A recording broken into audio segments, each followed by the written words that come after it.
काय नाव तुमचं? महेंद्र बलबीम भोसले. भोसले. काटेगाव. काटेगाव. काय वातावरण म्हणतंय? वातावरण ही भाजपचे वातावरण आहे. बर काटेगावाचे स्थानिक उमेदवार आहेत विलासबापू वाघमोडे. लोकांना जन्मतातला उमेदवार आहे. बर सर्वसामान्य माणसाला घेऊन जाणारा उमेदवार आहे. सर्वांच्या सुखदुःखात सहभागी होणारा माणूस म्हणजे फक्त विलासबापू वाघमोडे आहे.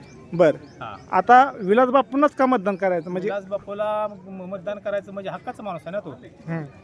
जनतेतला माणूस आहे. लोकांचं काम करणारा माणूस. हा सर्वसामान्य माणसाचं काय असतं? हा जो गरजा करतो, हा जो गरजा भागवतो, हा त्या माणसाकडेच गेलं पाहिजे ना. हा. जो जो माणूस आपलं काम करतो त्या माणसालाच पाठीमागे गेलं पाहिजे ना.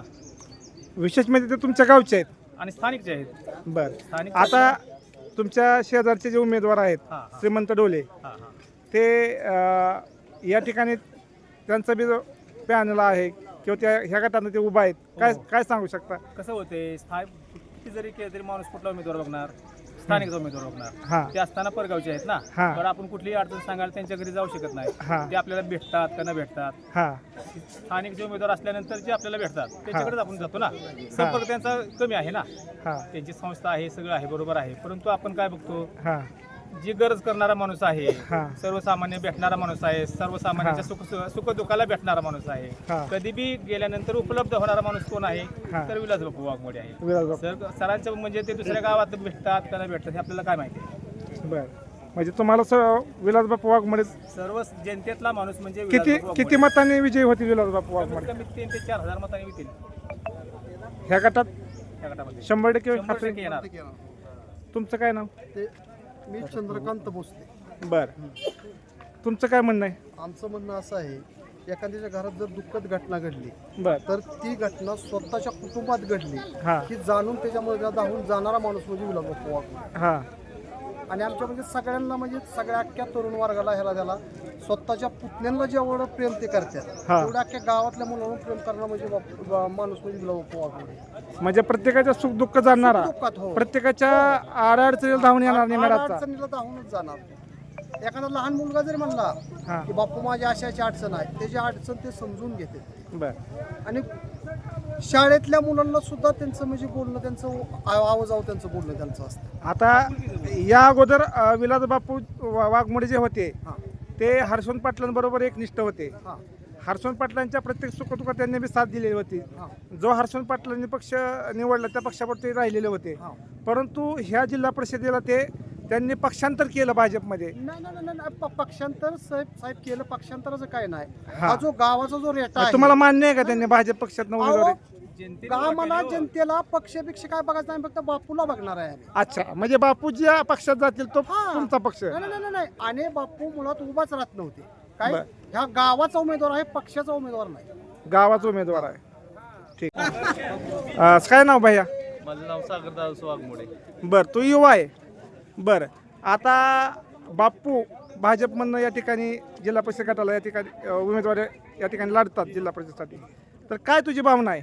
बापू 100% चांगल्या लीडने येणार आहेत. चांगल्या लीडने येतील? 4-5 हजार लीडने 100% येतील. येतील. गावचा पण रिस्पॉन्स यावेळेस मतदानाची टक्केवारी 100% वाढणार आहे. असं कशामुळे म्हणू शकतो? कारण लोकांचा उत्स्फूर्त प्रतिसाद आहे. वस्तू परिषदात आहे. लोक स्वतःहून कोणी आणायला गेलं नाही तरी लोक स्वतःहून येतात. वयस्कर लोकांचं पण येणं जाणं जास्त असतं आहे. आणि जे बापूच्या विरोधी उमेदवार आहेत श्रीमंत डोले, ह्यांचं ह्या गटात काय वर्चस्व काम? ह्या गटात काहीच कुठलंच काम नाही. त्यांची फक्त एक शिक्षण संस्था आहे आणि दुसरं काहीच त्यांचं काम नाही. बापूंचं कसं आहे, बापूंनी लहान थोरांपर्यंत सगळीच कामं केली आहेत. आणि बापू काय तुमचं नाव आहे? संजय सूर्यवंशी. संजय सूर्यवंशी. बर. तुमचं वय काय? माझं 60. 60. बर. ह्या जेडपी गटामध्ये काटी लाखेवाडी ह्याच्यामध्ये विलास बापू वाघमोडे आणि श्रीमंत डोले यांच्यामध्ये लढत होत आहे. आणि त्या अनुषंगाने आता मतदान सुरू आहे. तर काय वाटतंय, तुमच्या गावचा उमेदवार आहे विलास बापू वाघमोडे? आमच्या गावात कमीत कमी 80% मतदान होईल बापूला. बापूला? हा. बर.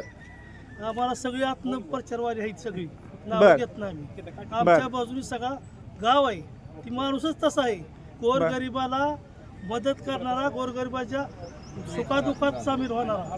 बर. बाकीची होऊ शकत नाही. ती बापूची बराबरी कोणीच करू शकत नाही काठी. आता महाराष्ट्र राज्याचे उपमुख्यमंत्री अजितदादा पवार यांचं विमान अपघातामध्ये बारामतीला दुःखद निधन झालं हो हो 28 तारखेला. त्याच्यामुळं काही थोडं सहानुभूतीचा काही परिणाम. सहानुभूती आहे, पण बापू माणूस चांगला आहे. सहानुभूती कशी असते, माणूस वैयक्तिक कुठला चांगला, आपल्या सुखादुखात कोण येतो. बरं. रोजचा माणूस कोण आहे, बरोबर आहे. रोजच्या माणसाकडे बघितलं जातं. मग दादा आमचं प्रेम नाही असं नाही, हा पण बापू जास्त काय आहे, तर रोज सुखादुखात कोण आहे, हा या माणसावर माणूस बघा. रोजचं कोण आपल्याला, हा ती माणसं तो. श्रीमंत डोले जे आहेत त्यांचे विरोधी उमेदवार हो हो राष्ट्रवादी गटाकडनं उभा हो आहे. हो. मग त्यांचं गट ह्या गटाचं योगदान काय? त्या गटात काय योगदान, फक्त त्यांची शाळा मोठी आहे. श्रीमंत ढोले सर आहे एवढंच योगदान. हा हा हा श्रीमंत ढोले सर आहे तेवढंच, लोकांना योगदान नाही, गोरगरिबांना नाही, मोठ्या एखादं- गाड्या बिड्या तेवढंच. त्यांच्या शाळेकडे बघून त्यांना मतदान केलं जाईल का? कशी जातात गोरगरीब, कशी जाणार? 50,000 फी आहे शाळेला, अच्छा, म्हणजे तो त्यांचा धंदा आहे. धंदा आहे तो. विलास बापू भारी पडतील. हो बघा तो. तुमचं नाव काय? उर्मिला सचिन माने, बर ठीक आहे. गाव? गाव काटे. बर काठी गावातून विलास बापूंना प्रतिसाद मतदानाचा कसा वाटतोय? अतिशय सुंदर प्रतिसाद आहे, कारण बापू जनमानसातलं प्रतिनिधित्व आहे आणि हे प्रतिनिधित्व करत असताना प्रत्येकाच्या सुखात आणि दुःखात सहभागी होणारा एकमेव माणूस आणि आपला माणूस म्हणून त्यांच्याकडे पाहिलं जातं. विरोधकाला बापू भारी पडतील. नक्कीच भारी पडते, कारण आज इथं जनशक्ती आहे. किती जरी धनशक्तीने जोर केला तरी सुद्धा जनशक्ती बापूंच्या पाठीमागं आहे, म्हणून नक्कीच बापू निवडून येते.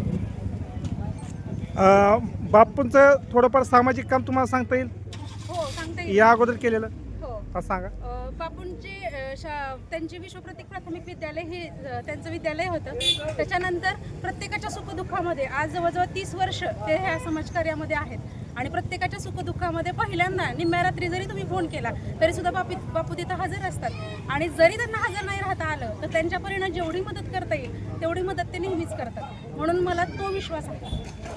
आता महाराष्ट्र राज्याचे उपमुख्यमंत्री अजित पवार यांचं प्लेन अपघातामध्ये निधन झालं, त्यामुळं संपूर्ण महाराष्ट्र हळहळला आणि काही विरोधी उमेदवार म्हणजे त्या गोष्टीचं हे करून ते मत मागत आहेत. ह्याकडं आपण कसं बघता? खरं तर माझ्यातर्फे सुद्धा आणि आम्ही सगळेही त्या दुःखामध्ये सामील आहोत आणि त्यांच्यासाठी एक भावपूर्ण श्रद्धांजली आमची सुद्धा असेल.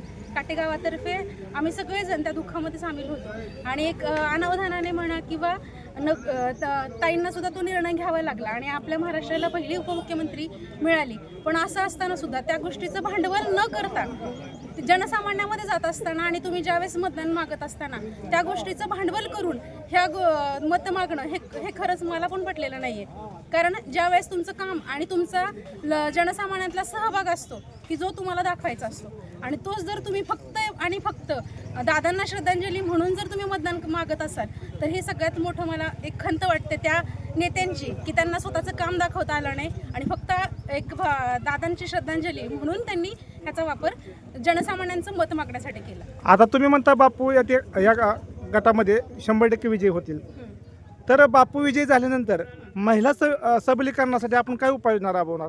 बापू बचत गटाच्या माध्यमातून महिला सबलीकरणाचं काम नक्कीच हाती घेतील आणि सध्याला सुद्धा त्यांचे 25 बचत गट आत्ता सध्याला सुद्धा आमचे चालू आहेत आणि कुटीर उद्योगाच्या माध्यमातून आणि लघु उद्योगाच्या माध्यमातून महिलांसाठी सबलीकरणाचे कार्यक्रम नेहमीच राबवत असतात. अंगणवाडीतर्फे असो किंवा आपल्या ग्रामीण रुग्णालयाच्या तर्फे असो, लसीकरण मोहीम असो किंवा बचत गटाची मोहीम असो किंवा कुटीर लघु उद्योग करण्यासाठी बचत गटांना हे देऊन प्रोत्साहन देऊन त्यातर्फे आम्ही प्रत्येक ठिकाणी बापू आम्हाला सहभागी करून घेत असतात आणि महिलांना नेहमीच. आता जिल्हा परिषद ह्या गटातनं लाकेवाडी काटे गटातनं तुमचे आजोबा या निवडणुकीला उमेदवार म्हणून उभे आहेत आणि आज तुमचं पहिलं मतदान आहे का? ठीक आहे, मग काय सांगू शकता? नमस्कार, मी श्रेया कुमार वाघमोडे. मी या काटेगावात राहणारी एक मुलगी आहे. पूर्वीच्या काळी आपल्या काटेगावात अंगणवाडी नव्हती, काही नव्हतं. आपल्या बापूंनी स्वतः सगळी अंगणवाडी सगळ्या वस्तीवाड्यांवर अंगणवाडी आपल्याकडे आहे. पिण्यासाठी पाण्याची सोय केली. आपल्या गरजू लोकांना रुग्णालय, सरकारी हॉस्पिटलसुद्धा बापूंच्याच मदतीने तो आजोबा आहे असं म्हणण्यात येईल. आपल्याला जे सगळ्या गोरगरिबांना जे पाहिजे ते सगळं आपल्या बापूंनी केले. मग मला असं वाटतं की बापूंना आपल्या सगळ्यांनी बापूंना सहकार्य करून बापूंना निवडून द्यावं अशी माझी विनंती आहे.